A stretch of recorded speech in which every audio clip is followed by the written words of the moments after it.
सभी आपस में झगड़ रहे हैं, सब दूसरे की मान्यताओं का खंडन करते हैं, लेकिन उनकी मान्यताएं स्वयं वेद के विपरीत हैं। वेद किसी वर्ग विशेष का प्रतिनिधित्व तो नहीं करता। यजुर्वेद में जो राष्ट्र वंदना है, आप ब्राह्मण ब्रह्मणे ब्रह्मणस्य जायताम आराष्ट्र राजन्य सुर इस्पे अधिजायताम, ये भारत भी कर सकता है, पाकिस्तान भी कर सकता है, अमेरिका भी कर सकता है, रसिया भी कर सकता है, क्योंकि वेद उस सर्वशक्तिमान परमात्मा की वाणी है जिसके समक्ष करोड़ों गैलेक्सियों वाली यह सृष्टि एक परमाणु के समान है। हमने परमात्मा को एक छोटे से दायरे में बांधा, हमने सनातन शब्द को एक छोटे से दायरे में बांधा। जिस दिन हम वेद के ज्ञान की महत्ता को समझेंगे, उस दिन हमारी सीमाएं भारत को पार कर समस्त सृष्टि को भी पार कर अद्वैत धाम में स्थित होगी। जानते हैं, जो आप कहते हैं ओम शांति शांति, वेद में शांति पाठ की शुरुआत कहाँ से होती है? देव शांति, अंतरिक्षम शांति, पृथ्वी शांति, आप शांति, वनस्पति शांति, औषधीय शांति। दो लोग किसको कहते हैं? जहाँ से करोड़ों गैलेक्सियां निकल रही है।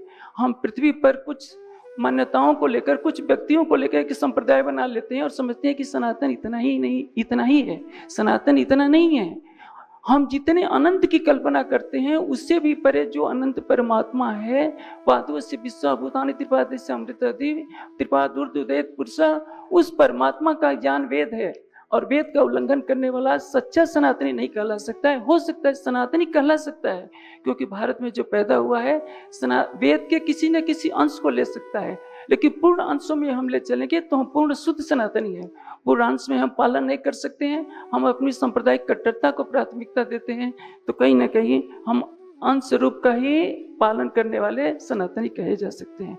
मेरी बातें कुछ कड़वी लग सकती है, इसलिए मैं क्षमा चाहता हूँ, क्योंकि अलग अलग विचारधाराओं के अनुयायी मंच पर बैठे रहते हैं और ये मेरी बात सब जगह पहुँच रही होगी। ज्ञान सृष्टि को धारण करने वाला होता है। वेद में कहा गया है कि सत्येन उत्पन्ना भूमि, पृथ्वी किससे टिकी हुई है? सत्य से टिकी हुई है। सत्य ही परमात्मा है, सत्य ही ज्ञान है, वेद ही सत्य है। और इसलिए आज आवश्यकता है कि वेद के शाश्वत सत्य को हम धारण करें। देखिए, हमारा समाज कितनी संकटताओं से गुजर रहा है। मैं उसके थोड़े से थोड़ी सी एक झलक दिखाना चाहूंगा, और उसको सुधारना बहुत जरूरी है। मैंने पहले ही कह दिया, वेद केवल एकेश्वरवाद की करता है, इसलिए योगेश्वर श्री कृष्ण ने कहा कि तमेव शरणं गच्छ सर्वभूतेन भावन। हे अर्जुन, 6 अक्षर से परे जो उत्तम पुरुष अक्षरातीत है, यस्माक्षरात् अतीतम अक्षरात् अपि च उत्तम, केवल वही उत्तम पुरुष परमात्मा है और केवल उसी की उपासना करो। हम इसको स्वीकार करने के लिए तैयार नहीं बैठे हैं। आपस में कहेंगे कि नहीं, हमारे इष्ट बड़े हैं, तुम्हारे इष्ट छोटे हैं।